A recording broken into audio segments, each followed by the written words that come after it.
Es tiempo de tomar tu Biblia y la lección de la escuela sabática. Vamos a estudiar juntos con fe y esperanza. Hermosa familia, una vez más, bienvenidos sean cada uno de ustedes. Les saluda a su amigo y servidor Joel Medina con el deseo de aprender juntos con todos ustedes y poder compartir la palabra de Dios. Gracias por acompañarnos, gracias por ser parte de nuestra hermosísima familia, nuestra hermosa creciente familia, por cierto. Vamos creciendo cada día más para honra y gloria de Dios. Les pido que oren por un servidor. Cuando usted esté mirando esta lección de escuela sabática, Dios mediante, si Dios lo ha permitido, estamos en Nicaragua. Tenemos 4 campañas que vamos a estar dando ahí en Nicaragua en 3 semanas. La última semana va a ser en la mañana en una escuela y en la tarde con la iglesia. Vamos para allá con La Verdad Presente, el canal de televisión de La Verdad Presente, ahí en la Trinidad, Nicaragua. Pero estaremos primero en Somotillo, luego en la iglesia Manuel en Trinidad, y luego allí junto al canal en el centro de la ciudad de Trinidad. Dios les bendiga, hermosa familia. Muchas gracias por sus oraciones también. Y por supuesto les ruego, oren por un servidor, oren para que el Espíritu Santo pueda utilizar las palabras de un servidor, utilizarme a mí, para que podamos llegar a los corazones de las personas que están ahí presentes y que puedan tomar su decisión por Cristo Jesús. Ese es el objetivo principal. Entonces, hermosa familia, de nuevo, gracias por ser parte de nosotros. Esperamos en el Señor que todo esto nos ayude a entender mejor lo que es la muerte y nuestra esperanza futura en Cristo Jesús. Hoy vamos a leer la lección o estudiar la lección número 9. Sin embargo, antes de eso, como les decía, quiero agradecerles porque se comunican a través de Facebook, a través de YouTube, a través de WhatsApp, por cualquier medio, ¿no? Envíe sus pedidos de oración que con gusto estamos y seguimos orando por ustedes diariamente. En esta ocasión, la lección número 9 lleva por nombre Pasajes contradictorios. Pero recuerde, es una pregunta, no es una afirmación de paso, ¿no? Esta lección es para el 26 de noviembre. Para el 26 de noviembre, Dios mediante, estaremos viajando terminando la campaña en Somotillo y yendo hacia a la Trinidad para seguir allá con las demás campañas. Pero bueno, Dios me los bendiga, hermosa familia. Les repito, por favor, oren por un servidor, ¿sí? Pasajes contradictorios. Vamos a mirar de qué trata todo esto. Juan 5:39 es el texto para memorizar, la lectura bíblica para memorizar. Vamos a pedir la unción del Espíritu Santo y entrar en estos textos. ¿Les parece? Oremos, por favor. Padre bendito que moras en el cielo, de nuevo, gracias, Señor, porque nos das la victoria sobre la muerte, nos das la victoria sobre el pecado, Señor, a través de tu Hijo amado. Ahora, Señor, vamos a analizar algunos puntos de la Biblia que de pronto el ser humano ha malinterpretado. Aún teniendo todas las evidencias bíblicas en tu santa palabra, de repente el ser humano tendemos a buscar otras razones, otros significados y otros motivos de creer. Padre Santo, ayúdanos a entender correctamente lo que tú has puesto en tu santa palabra. De nuevo, te agradecemos infinitamente tu amor, tu misericordia y también el perdón de tus pecados y el hecho de que escuches nuestras peticiones que nuestros hermanos constantemente están escribiendo allí en YouTube, en Facebook, por correo electrónico y por WhatsApp también. Gracias, Padre bendito, porque nos escuchas y también porque respondes. En el nombre de tu Hijo amado, Cristo Jesús. Amén. Texto bíblico, Juan 5:39. Escudriñad las Escrituras porque a vosotros os parece que en ellas tenéis la vida eterna. Y ellas son las que dan testimonio de mí. Interesante la forma como Jesús les contesta a los judíos. Dice, ustedes leen y estudian la Biblia, las Escrituras, porque ustedes creen que allí está la vida eterna. Pero ellas dan testimonio de mí, dice el apóstol. Cristo Jesús. Dice, ellas dan testimonio de mí. Ellas son las que dan testimonio de mí. O sea, en otras palabras, si tú estudias la Biblia y analizas bien el texto, la Biblia te va a llevar a Cristo Jesús automáticamente. Es lo que está diciendo aquí Cristo Jesús. ¿Ok? Ahora, la Biblia da testimonio de Cristo Jesús. ¿Qué encontramos dentro de la Biblia? Bueno, como decía el título, de repente palabras o textos que son contradictorios. Vamos a analizarlos, cada uno de ellos. Y de hecho, vamos mejor dicho, a analizar algunos de ellos, no todos, ¿no? Pero algunos de ellos. El rico y Lázaro. Allí en Lucas 16, del 19 al 31, tenemos una parábola. Ok. Desde aquí empezamos ya. Una parábola. Si es una parábola, es algo ficticio, algo que no es verdad. Jesús utilizó muchas parábolas. Y recuerde lo que estudiamos ya la semana pasada. Los saduceos pensaban que no había resurrección. Pero habían ideas también que mencionaban este tipo de encuentro donde estaba el infierno, donde estaba el cielo, y aparentemente había allí algo que se podía hacer. Bueno, vamos a analizar el texto de esta manera, ¿sí? Dice, lee Lucas 16 del 19 al 31. Dice, ¿por qué esta historia no es una descripción literal de la vida después de la muerte? Vamos a analizar el por qué. Dice, había un hombre rico que se vestía de púrpura y de lino fino y hacía cada día banquete con esplendidez. O sea, esta persona tenía mucho dinero y todos los días vivía en fiestas. Había también un mendigo llamado Lázaro, que estaba echado a la puerta de aquel, lleno de llagas. Esta persona es una persona, un pordiosero, vamos a ponerle así, que se paraba y estaba siempre allá a la puerta del hombre rico, esperando que le diera algo, ¿no? Dice, y ansiaba saciarse de las migajas que caían de la mesa del rico. Y aún los perros venían y le lamían las llagas. Aconteció que murió el mendigo y fue llevado por los ángeles al seno de Abraham. Y murió también el rico y fue sepultado. Ok.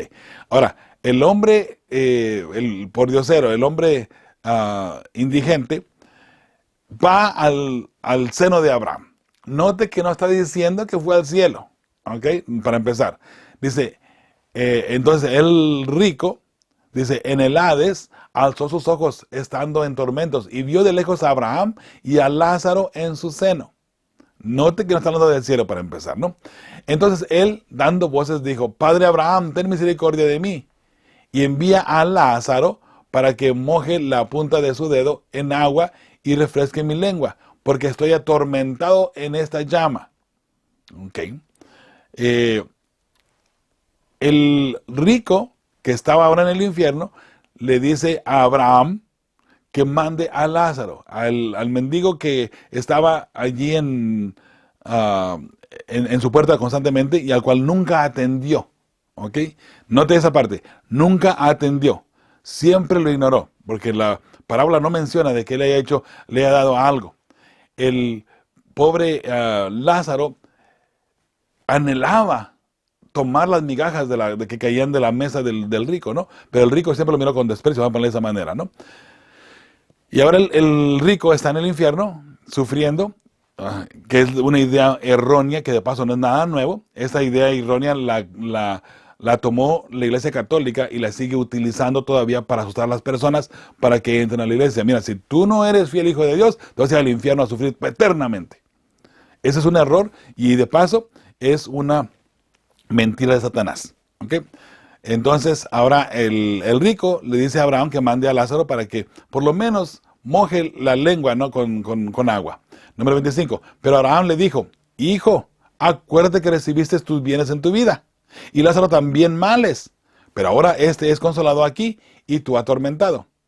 Pareciera que el hecho de que Lázaro, el mendigo, hubiera sido en su vida, como sufrió tanto, ahora está en el cielo, ahora goza del cielo, ¿no?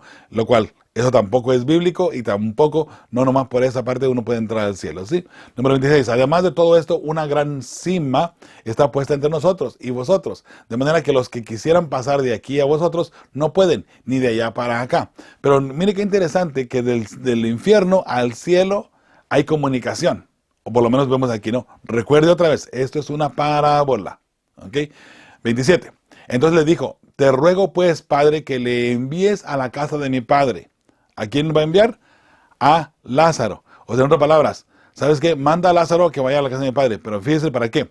28. Porque tengo 5 hermanos para que les testifique, a fin de que no vengan ellos también a este lugar de tormento. Pareciera como que allí el rico estaba siendo atormentado terriblemente, que no anhelaba para sus familiares amados que ellos llegaran a ese punto también. Ahora le dice, bueno, pues entonces mándalo a él que vaya allá y les predique. Vaya y que les testifique, que les predique, que les enseñe para que ellos también puedan entrar al cielo, ¿no? Número 29, y Abraham le dijo, a Moisés y a los profetas tienen, óiganlos. En otras palabras, tienen la palabra de Dios, óiganlos.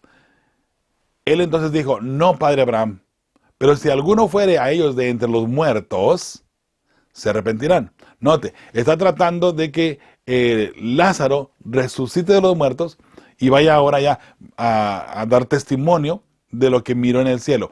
Esta es una idea que de repente la gente la ha tomado y si se da cuenta, muchas veces dice, no, pues murió, pero luego resucitó, estuvo 2 minutos muerto o 5 minutos muerto y luego resucitó. Y cuando resucita traen experiencias. Oh, una luz. Oh, ángeles. Oh, yo miraba aquí. Oh, yo fui al cielo y estuve en el cielo. Es una mentira de Satanás, hermanos, que es terrible. Es igual o peor que el rapto secreto. Una mentira de Satanás. Mucho cuidado, hermosa familia, de pronto, cómo miramos las cosas, ¿sí? Y cómo también interpretamos la palabra de Dios. Dice el 31, más Abraham le dijo, si no oyen a Moisés y a los profetas, o sea, si no entienden la Biblia y no le hacen caso a la Biblia, tampoco se persuadirán, aunque alguno se levantare de los muertos. Ahora note, y podemos seguir leyendo todavía el párrafo allí. En ningún momento dice que Lázaro genuinamente fue levantado de los muertos, número 1. Segundo, tampoco menciona de ninguna manera que esto haya sido una realidad, una verdad. Jesús utilizó esta parábola para dar un ejemplo de lo que podría pasar, de cómo la gente se está perdiendo aún teniendo la verdad frente a ellos. El mensaje aquí es precisamente esto. Nosotros como seres humanos de repente queremos buscarle y tomar algunas cosas literales. Buscarle allí forma de acomodarlo a nuestro criterio, a nuestro beneficio, con ideas de pronto que han surgido. Un ejemplo bien grande y fuerte que lo hemos aclarado anteriormente, los 24 ancianos. Los 24 ancianos, según vemos ahí en Apocalipsis 5, 12, bueno, del 9, 11, 12, 13, por ahí, toda esa parte ahí donde cantan un nuevo cántico, puesto que está una mala traducción, porque está una mala traducción, ahora tenemos que buscar una idea de cómo encajar allí los seres humanos, porque dice, con tu sangre nos redimiste, y son los 24 años que están cantando. Con tu sangre nos redimiste, bueno, si nos redimió, entonces somos seres humanos, porque el ser humano es el único que ha sido redimido con la sangre de Cristo Jesús. No hay ningún otro planeta, ningún otro ser que haya sido redimido con la sangre de Cristo Jesús. Entonces, si los 24 ancianos dicen, nos redimiste, entonces quiere decir que son seres humanos, ¿cierto? Bueno, una mala traducción nos lleva a tener que hacer una idea para encajarla allí y que allí quede. ¿Por qué no le eliminamos la palabra que? Y se soluciona el problema. ¿Sí? Con tu sangre, bueno, no la palabra que, perdón, la palabra nos. La palabra nos. Con tu sangre redimiste. ¿Se da cuenta? Eliminamos la palabra nos. Con tu sangre nos redimiste. Entonces serían seres humanos. Pero con tu sangre redimiste, ya no está hablando de ellos, está hablando de otro grupo. ¿Sí? Entonces vuelvo a repetir. De pronto aquí en esta parábola del rico y Lázaro, pues una parábola la agarramos literal. ¿Por qué nos sorprende que desafortunadamente nuestros hermanos católicos tomen esto literal? Cuando ellos ponen el cuerpo de Jesús literal en la hostia y la sangre de Jesús literal en una copa de vino. ¿Se da cuenta? ¿Por qué nos sorprende que todo esto lo tomen también literal? De ninguna manera. Sin embargo, son engaños de Satanás. Siempre. Tengamos mucho cuidado de pronto con eso, ¿sí? Entonces, dice, ¿por qué esta historia no es una descripción literal de la vida después de la muerte? Hay varios puntos. Número 1, los muertos no están en el cielo, ¿okay? Porque ya lo hemos mirado anteriormente, recuerde. No hay comunicación entre el infierno y el cielo. No hay forma de alcanzar a pasar agua o cualquier artículo literal. Así es que hay muchos puntos que si usted los analiza, nada más no tienen sentido. ¿Okay? Bueno, vamos adelante al pie de la página del domingo. Dice, mas Abraham le dijo, si no oyen a Moisés y a los profetas, tampoco se persuadirán, aunque alguno se levante de los muertos. ¿Qué mensaje de las poderosas palabras de Jesús debemos considerar con respecto a la autoridad de la Biblia y cómo respondemos a ella? En la palabra de Dios encontramos todo el mensaje que necesitamos para encontrar el camino a la salvación, que es Cristo Jesús, y poder llegar al cielo, ¿no? Entonces, con eso en mente, necesitamos vivir. en la Biblia encontramos, sin duda alguna, el camino al cielo. El camino, ya dijimos anteriormente, es Cristo Jesús. Muy bien. El lunes. Hoy, puntos suspensivos ahí, conmigo en el paraíso. El texto dice, hoy estarás conmigo en el paraíso, ¿no? Bueno, vamos a analizarlo. Dice, compara Lucas 23:43 con Juan 20:17 y Juan 14 del 1 al 3. Muy bien. Ya usted puede mirar aquí la respuesta para empezar, ¿no? Lucas 23:43, una mala traducción una vez más, dice, entonces Jesús le dijo, de cierto te digo que hoy estarás conmigo en el paraíso. El texto es literal así nada más. Cuando Jesús le está hablando al ladrón en la cruz, pareciera como que estarás conmigo en el paraíso hoy. Jesús le dice, de cierto te digo que hoy estás conmigo en el paraíso. Sin embargo, Juan 20:17, Jesús le dijo a Marta, recuerde, no me toques porque aún no he subido a mi Padre. Mas ve a mis hermanos y diles, subo a mi Padre y a vuestro Padre y a mi Dios y a vuestro Dios. Esto que está pasando aquí con Jesús, con Marta, María Magdalena, esto que está pasando aquí con Jesús, hermosa familia, estamos hablando ya del primer día de la semana. Jesús murió el viernes, el domingo está pasando esta parte aquí, ¿ok? Donde Jesús le dice a María, no me toques, porque aún no he subido a mi Padre. Entonces, aquí Jesús está contradiciendo a sí mismo, porque al ladrón le dice, de cierto digo que hoy estarás conmigo en el paraíso. Entonces, ¿cuál es la respuesta aquí? La respuesta es una mala traducción y hay que corregirla. Ahora aquí abajo tengo la corrección. Entonces Jesús le dijo, de cierto te digo, eliminar la palabra que. Aquí sí eliminar la palabra que es lo que estaba confundiendo los textos, ¿no? Aquí eliminar la palabra que y ponemos una coma después de hoy. ¿Okay? Lo que está en rojo aquí es lo que yo he agregado para que se dé el mensaje correcto y tenga sentido lo demás que Jesús hace y el evangelio completo en lo que es la doctrina completa. Jesús 23:43 dice, entonces Jesús le dijo, de cierto te digo hoy, recuerda, eliminamos que, de cierto te digo hoy, coma, yo te estoy diciendo hoy te estoy diciendo.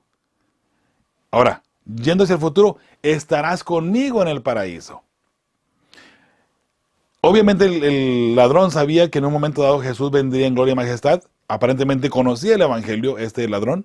Entonces, arrepintiéndose, le dice, perdóname, en otras palabras, quiero estar contigo en el paraíso. Entonces ahí Jesús le dice, hoy te estoy diciendo, hoy te digo, estarás conmigo en el paraíso. En otras palabras, te estoy perdonando tus pecados. Es lo que está tratando de decir este texto en sí, en su totalidad, ¿no? Así es que allí tenemos ya la corrección para este problema, que otra vez la iglesia católica lo utiliza y mucha gente lo utiliza para decir, mira, ve, Jesús le dijo, yo te digo que hoy estarás conmigo en el paraíso. Entonces, ese día, el ladrón en la cruz tuvo que haber llegado al cielo. Da la casualidad que ni Jesús fue al cielo en ese día tampoco, Jesús murió. Jesús muere el viernes, pasa a la tumba el viernes de noche, pasa a la tumba el sábado, descansando el sábado semanal, el séptimo día, sábado de noche, y el domingo en la madrugada, entonces es que Jesús resucita. Ahora, tomen esto en consideración con palabras de Cristo Jesús mismo, ¿sí? Entonces no tendría sentido que ese día que Jesús murió se haya ido también al cielo, perdón. Muy bien, ahora, vamos a ver Juan 14 del 1 al 3. Aquí Jesús aclara un poquito más el punto. Si no estuvo en vuestro corazón, creéis en Dios, creed también en mí. En la casa de mi Padre muchas moradas hay. Y si así no fueran, yo os hubiera dicho, voy pues a preparar lugar para vosotros. ¿Okay? Jesús va al lugar, allá al cielo, a preparar lugar para nosotros. Si me fuere, yo prepararé el lugar, vendré otra vez, dice, yo os tomaré a mí mismo para que donde yo estoy, vosotros también estéis. En otras palabras, yo voy a ir, pero luego voy a regresar por ustedes. ¿Okay? El ladrón sabía esa parte, ¿sabe? El ladrón sabía y le dijo, cuando vengas en tu reino. Si usted recuerda lo que dice, dice Lucas 23:39, dice, y uno de los malhechores que estaban colgados le injuriaba diciendo, si tú eres el Cristo, sálvate a ti mismo. Y a nosotros, respondiendo el otro, le respondió diciendo, ni aún temes tú a Dios estando en la misma condenación. Nosotros a la verdad justamente padecemos porque recibimos lo que merecieron nuestros hechos, mas este ningún mal hizo. Y dijo a Jesús, acuérdate de mí cuando vengas en tu reino. ¿Ok?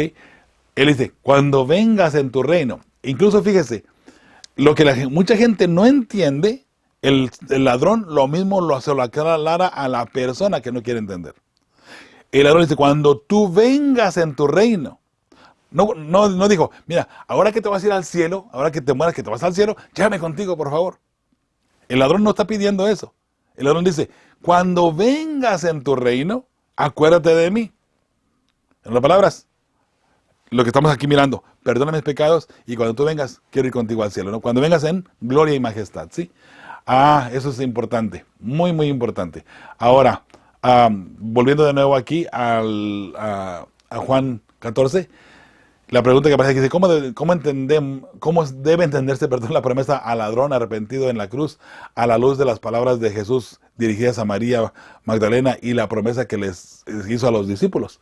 Por supuesto que Jesús prometió volver después por sus hijos fieles al ladrón en la cruz. Cristo le promete la vida eterna a su tiempo. Y ese tiempo, obviamente, hermosa familia, sería cuando Jesús venga en gloria y majestad. Claro que sí. Ahora ya al pie de la página, lo que acabamos de leer aquí, dice la historia del ladrón arrepentido. Y aquí es donde acababa de leer precisamente esta parte, ¿sí? A quien, y a pesar de su pecado, a pesar de que no tenía nada que ofrecer a Dios, Cristo le prometió la vida eterna.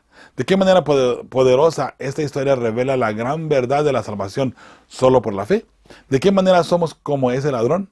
¿En qué nos diferenciamos también? Bueno, pregunta número 1, la respondemos, dice, si buscamos a Cristo de todo corazón, Él nunca nos rechaza. Así como no rechazó al ladrón en la cruz, Jesús no nos va a rechazar.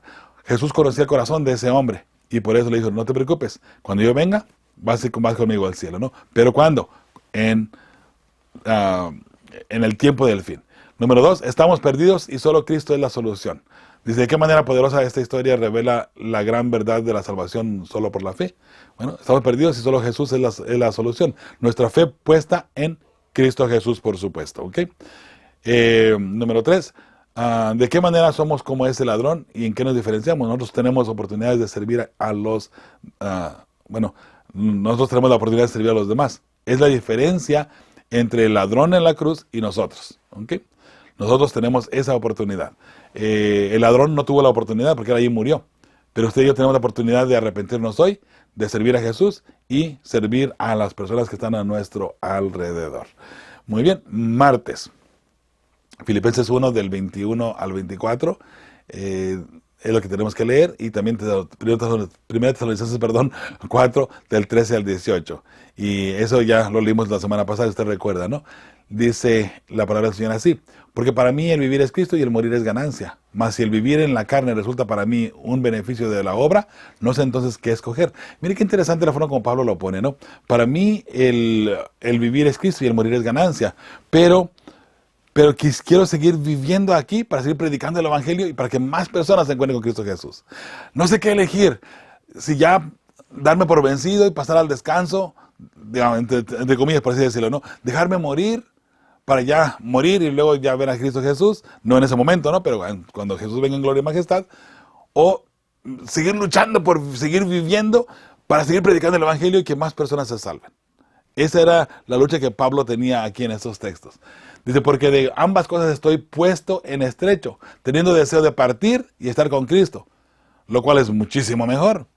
Pero quedar en la carne es más necesario por causa de vosotros. Mire qué interesante, ¿sí? Ahora en 1 Tesalonicenses 4, 13 al 18, dice, tampoco queremos, hermanos, que ignoréis acerca de los que duermen, para que no os entristezcáis como los otros que no tienen esperanza. Porque si creemos que Jesús murió y resucitó, así también traerá Dios con Jesús a los que durmieron en él. Por lo cual os decimos esto en palabra del Señor, que nosotros que vivimos, que habremos quedado hasta la venida del Señor, no precederemos a los que durmieron. Porque el Señor mismo, con voz de mando, con voz de arcángel y con trompeta de Dios, descenderá del cielo, y los muertos en Cristo resucitarán primero. Luego nosotros, los que vivimos, los que hemos quedado, seremos arrebatados juntamente con ellos en las nubes para recibir al Señor en el aire, y así estaremos siempre con el Señor. Por tanto, alentaos los unos a los otros con estas palabras. La pregunta que aparece aquí, ¿cuándo esperaba Pablo estar con Cristo y con el Señor? Según vemos ahí en Filipenses 1:23 y Filipenses 4:17. ¿Cuándo? cuando Él venga en gloria y majestad, obviamente. ¿No? Pablo sabía que al pasar al descanso y al abrir los ojos estaría Cristo viniendo en gloria y majestad. Él tenía claro que todo esto se cumpliría en el día postrero, cuando Cristo venga en gloria y majestad. Aún hoy seguimos esperando, pues sabemos que el que prometió volver, volverá y no tardará. Si Jesús lo prometió, Él vuelve. Y tenemos muchas evidencias, muchos textos donde Él promete volver por sus hijos, ¿cierto? Pablo sabía claramente que si él pasaba al descanso, terminaban sus luchas en este mundo. Pasaba al descanso, muere, inmediatamente de allí abre los ojos y Cristo está viniendo en gloria y majestad. Porque recuerde, una persona que cuando pasa al descanso, el tiempo deja de transcurrir. Ya no hay noción del tiempo, de acciones, de movimientos, de palabras, de nada, de nada. Haga de cuenta que se pone en pausa nada más y cuando vuelve a andar otra vez, ya está Jesús allí en gloria y majestad. Al pie de la página del martes dice, especialmente en tiempos difíciles, ¿quién no ha pensado en lo lindo que sería cerrar los ojos al morir y acto seguido, estar con Cristo? Este pensamiento, ¿cómo nos ayuda a comprender lo que Pablo expresó en Filipenses? Al morir, para nosotros ya no hay noción del tiempo. Al volver a abrir nuestros ojos, Cristo está bajando del cielo. Para los fieles en su segunda venida y para los impíos al final de los 1000 años. Interesante, que aunque la persona impía muere ahora, cuando abra los ojos, Jesús está viniendo en gloria y majestad. Note qué interesante que ambas personas, tanto los justos como los impíos, van a mirar a Jesús, mejor dicho, viniendo en gloria y majestad. Los santos, cuando Jesús venga en su segunda venida, por ellos para llevárselos al cielo. Los impíos ven a Jesús viniendo en gloria y majestad, bajando con la santa ciudad, con la santa Jerusalén, a la tierra. Pero lo ven bajando también. Desafortunadamente, los impíos miran a Jesús viniendo en gloria y majestad para recibir el juicio final y la muerte eterna a finales de cuentas, ¿sí? La destrucción eterna. Que de paso, ese es otro punto también que está creciendo muy fuerte últimamente, de que no hay muerte eterna, de que nadie va a morir. Eso es otro asunto y otro tema también. Vamos a la parte del miércoles. Predicar a los espíritus encarcelados. Perdón que aquí está mal, la palabra está junta ahí la letra. Dice, lee primera de Pedro 3, del 13 al 20. Dice la palabra del Señor así. ¿Y quién es aquel que os podrá hacer daño si vosotros seguís el bien? Mas también si alguna cosa padecéis por causa de la justicia, bienaventurados sois. Por tanto, no os amedrentéis por temor de ellos, ni os conturbéis, sino santificad a Dios el Señor en vuestros corazones, y estad siempre preparados para presentar defensa con mansedumbre y reverencia ante todo lo que os demande razón de la esperanza que hay en vosotros. Teniendo buena conciencia, para que en lo que murmuran de vosotros como de malhechores sean avergonzados los que calumnian vuestra buena conducta en Cristo. Porque mejor es que padezcáis haciendo el bien, si la voluntad de Dios así lo quiere, que haciendo el mal. Porque también Cristo padeció una sola vez por los pecados, el justo por los injustos, para llevarnos a Dios, siendo a la verdad muerto en la carne, pero vivificado en espíritu. En el cual también fue y predicó a los espíritus encarcelados, los que en otro tiempo desobedecieron, cuando una vez esperaba la paciencia de Dios en los días de Noé, mientras se preparaba el arca, en la cual pocas personas, es decir, 8, fueron salvadas por agua. Entonces dice, ver también Génesis 4:10, dice, y él dijo, ¿qué has hecho? La voz de la sangre de tu hermano clama a mí desde la tierra. Está hablando de detalles importantes. Recuerde que lo que Dios conoce el corazón de las personas. Dios conoce lo que ha pasado y lo que está pasando. Entonces, cuando Dios le dice a Caín, la voz de la sangre de tu hermano clama a mí desde la tierra, es algo que vamos a mirar también más adelante con las almas debajo del altar. Sin embargo, son las circunstancias y son los hechos que están hablando ante Dios. Lo que ha pasado, dice Dios, yo lo sé.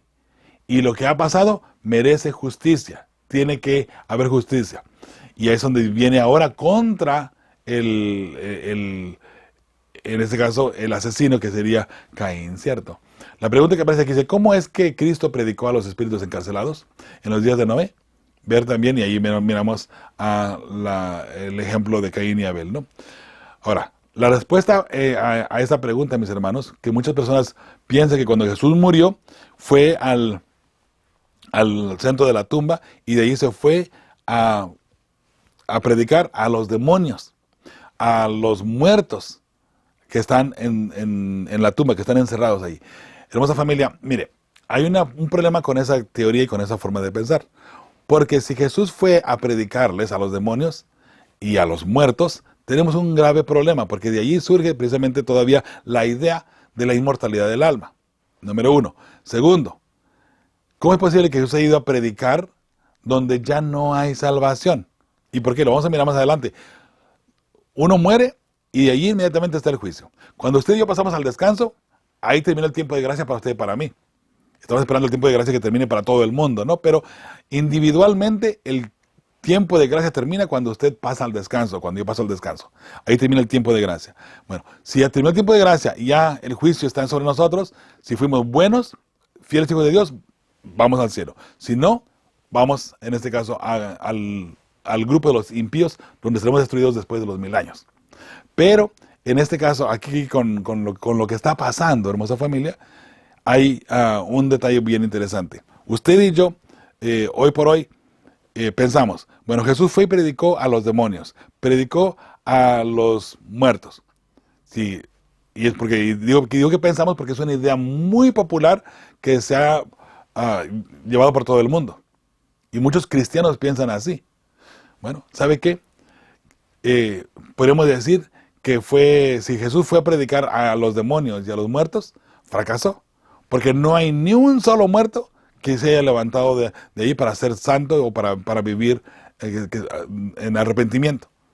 Hermanos, el arrepentimiento es una persona que se arrepiente y vive una vida en comunión con Jesús.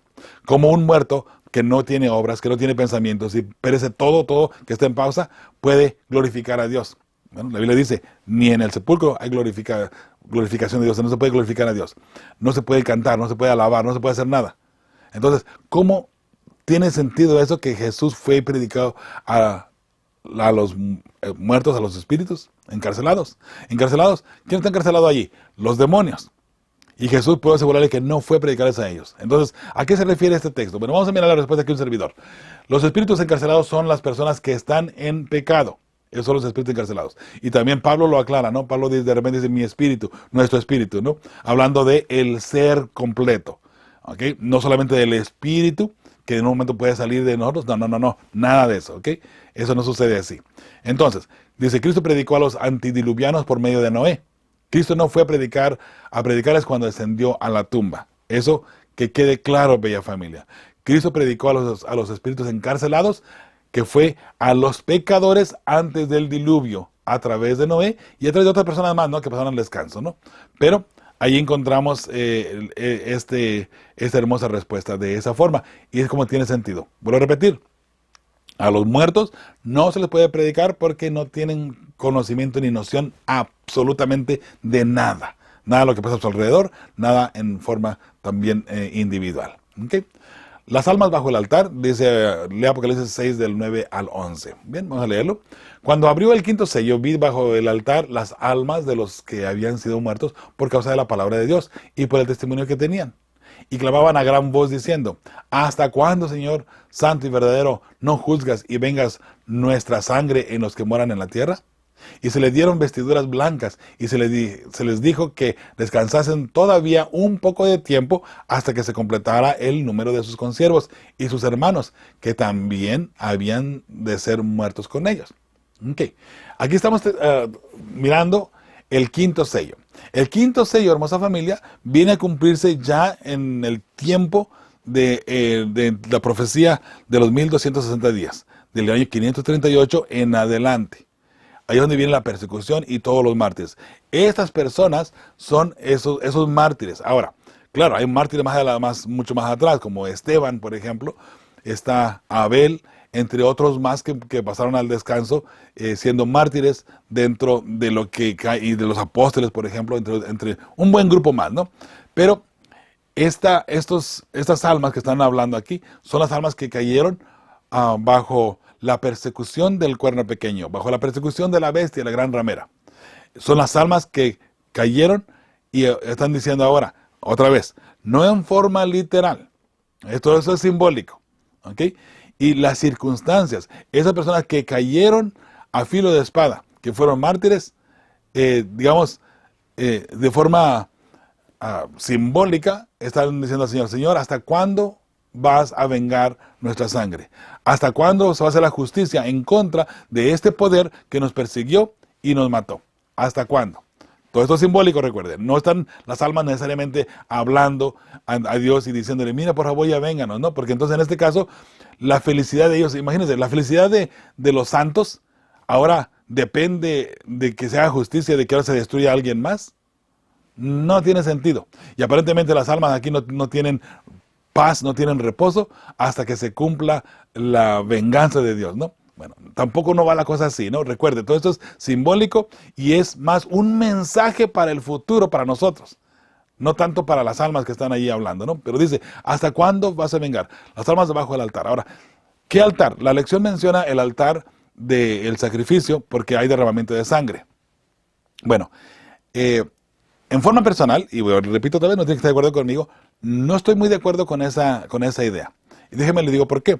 Porque estas almas, vuelvo a repetir, van y caen a filo de espada, son mártires entre el año 538 y el año 1798, con la persecución del cuerno pequeño. ¿Dónde está Jesús en ese momento y en qué tiempo viven estas almas? En el ministerio de Cristo Jesús están viviendo en el lugar santo. Entonces el único altar que hay en el lugar santo es el altar del incienso. Y vamos a poner, ellos están orando, están diciendo, Señor, ¿hasta cuándo? Hablando con Dios. El incienso son las oraciones de los santos. ¿Se da cuenta? Entonces, cae un poquito más allí de esa forma de pensar, ¿no? Y repito otra vez, si la lección lo pone como que es el altar del sacrificio. ¿Sabe que no tiene sentido eso? Porque el único que murió en el altar del sacrificio es Cristo Jesús y es para vida eterna.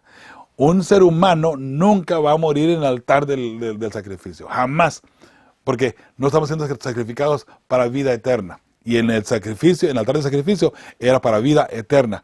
Jesús tiene que morir allí para que nos diera vida eterna. ¿Cómo yo voy a ir ahora a morir allí para dar vida eterna a los demás? No, aunque lleve el mensaje tampoco, pero sin embargo, a través de esa profecía de los 1260 días que se cumple en el lugar santo, en el ministerio de Cristo Jesús, en el tiempo de Cristo Jesús, tiene mejor sentido. El altar es el altar del incienso, donde los santos están hablándole a Dios y diciéndole, recuerdo, todo simbólico, ¿hasta cuándo vas a vengar nuestra sangre? Bueno, vamos a darle la respuesta aquí. Dice, las almas bajo el altar son simbólicas. El punto principal es el mensaje para los vivientes que vienen a ser mártires en el tiempo del fin. Recuerda que se les dice que tienen que esperar hasta que se cumpla el número, dice, de sus consiervos y sus hermanos que también habían de ser muertos como ellos. ¿Cuándo viene esto? Fíjese, ¿cuándo viene esto? Cuando ese mismo poder que los mató a ellos va a matar al pueblo de Dios también. Sabemos que viene la ley dominical, sabemos que viene una persecución masiva cual nunca ha habido jamás, así lo menciona Cristo Jesús, cual nunca ha habido jamás desde la fundación del mundo, desde que hay hombre en la tierra, dice también Daniel 12:1. Entonces, eso viene, mis hermanos, y se va a levantar. Se va a levantar. Esto es lo que Dios le dice a estas personas. Espérense. Y vuelvo a repetir, el mensaje no es para ellos. El mensaje es para nosotros que estamos vivos, que más adelante viene una persecución masiva cual nunca ha habido jamás. ¿Ok? Bien, vamos al pie de la página allí. Dice, ¿quién, especialmente aquellos que han sido víctimas de injusticias, no ha clamado por justicia que aún no ha llegado? ¿Por qué debemos confiar por fe en que en última instancia la justicia que tanta falta hace en este mundo llegará? ¿Qué consuelo te da esta maravillosa promesa? Muy bien, yo permito que sea la Biblia que conteste esta pregunta. ¿Sí? Deuteronomios 32:35 dice, mía es la venganza y la retribución. A su tiempo su piel resbalará, porque el día de su aflicción está cercano, y lo que les está preparado se apresura. ¿A quiénes? A los injustos, especialmente aquellos que persiguen al pueblo de Dios. ¿Sí? Romanos 12:19 dice, no os venguéis vosotros mismos, amados míos, sino dejad lugar a la ira de Dios, porque escrito está, mía es la venganza, yo pagaré, dice el Señor. Qué hermoso, ¿no? Hermosa familia, esto es lo que trae la palabra de Dios. Esto es lo que usted y yo necesitamos analizar y mirar constantemente de todo lo que Dios ha hecho con nosotros el mensaje que nos ha dado para entenderlo correctamente y no malinterpretar. Y mire qué interesante que hemos analizado puntos donde la mayoría de las iglesias evangélicas o cristianas malinterpretan. Un punto por aquí, un punto por allá, que esto y que lo demás, ¿no? Pero de repente también dentro de nuestra misma iglesia hay algunas ideas que pueden ser erróneas y que en algunos casos han estado erróneas y necesitamos ir corrigiéndolas conforme vamos tomando más luz. Recuerde, la verdad es progresiva, hermosa familia. La verdad es progresiva. ¿Qué quiere decir eso? Que vamos creciendo cada día más. Hoy todavía hay verdades que no entendemos y no comprendemos. Abramos nuestra mente y que sea el Espíritu Santo el que nos hable y que nos diga en qué momento viene una verdad nueva que tengamos que vivir también. Pero eso viene a través de Cristo Jesús, a través del Santo Espíritu, si usted y yo abrimos nuestras mentes, por favor, ¿sí? Las preguntas ahí al pie, el viernes, perdón, dice la primera que aparece, dice la cosmovisión bíblica. La cosmovisión es muchas ideas juntas, información junta, ¿no? Para hacer un punto grande, ¿no? O un entendimiento grande. La cosmovisión bíblica de la naturaleza humana, ¿cómo puede ayudarnos a comprender mejor algunos de los pasajes que estudiamos durante esta semana? Bueno, de nuevo yo leo, dejo que la Biblia conteste. Isaías 28:10 dice, porque mandamiento tras mandamiento, mandato sobre mandato, renglón tras renglón, línea sobre línea, un poquito allí y otro poquito allá. Juntando los textos relacionados con sus respectivos temas, hacemos un panorama completo del mensaje celestial por medio de la santa palabra de Dios. Eso llamaríamos cosmovisión bíblica, hermosa familia. Tomando un poquito aquí, un poquito allá, juntamos todas esas ideas, esos textos, y entonces tenemos un panorama completo. ¿Ok? Muy bien, pregunta número 2. Reflexionen sobre el contraste entre la religión no negociable de los mártires cristianos y la religión flexible de nuestra generación postmoderna. En otras palabras, ¿por qué cosas vale la pena morir? Sin embargo, si alguien opina que todas las verdades son meramente relativas o culturales, entonces, ¿por qué morir por alguna de ellas? Interesante la forma como lo pone aquí el escritor de la lección. Y al mismo tiempo, ¿qué podemos aprender de quienes estuvieron dispuestos a morir por causas que creemos que son falsas? Hermosa familia, qué triste analizar y ver que las personas anteriormente murieron. Por ejemplo, solamente para dar un ejemplo, Esteban muere por el Evangelio, por los principios, por esos fundamentos de la verdad. Entonces ahora, mire qué interesante, sabemos que fue un mártir. Los reformadores, Juan Calvino, Juan Hus y Martín Lutero, entre otros más, que no tienen toda la verdad, pero murieron por fundamentos esenciales para el Evangelio. Verdades eternas. Mire qué interesante. Ellos mueren por esas verdades y ahora usted y yo venimos a decir, no, ¿sabes qué? No, porque mira, la cultura, esto y lo otro. Ay, mis hermanos, me da pena que algunas personas traten de relacionar su vida espiritual y su vida bíblica en el principio bíblico, el principio cristiano, con la cultura. Hermanos, ¿acaso la cultura puede más que la palabra de Dios? ¿Acaso no debe ajustarse la cultura a la palabra de Dios en lugar de ajustar la palabra de Dios a la cultura? Porque si es así, hermanos, tenemos un grave problema aquí. Ahora, obviamente, mis hermanos, no estoy hablando aquí para criticar a las culturas, el por qué esto, el por qué lo otro, no. Pero, vuelvo a repetir, un corazón que genuinamente sigue a Cristo Jesús acomodará su cultura, ajustará su cultura a la palabra de Dios. Un ejemplo nada más, hay aldeas en África, en India, donde la cultura es normal andar sin ropa. ¿Ok? Cuando una persona se encuentra con Cristo Jesús, ya no va a andar sin ropa. Ahora se va a poner ropa. ¿Cierto? Solamente por decir algo. La música es un grave problema, mis hermanos, que dice que por la cultura. Que dice que por la cultura permitimos cada cosa dentro de la iglesia. Pero bueno, ese es otro punto, ¿cierto? Mis hermanos, leo aquí la respuesta. El fundamento de las verdades bíblicas son permanentes. El fundamento de las verdades bíblicas son permanentes. El Evangelio es eterno. Bienaventurados los que lo defienden incluso con su vida.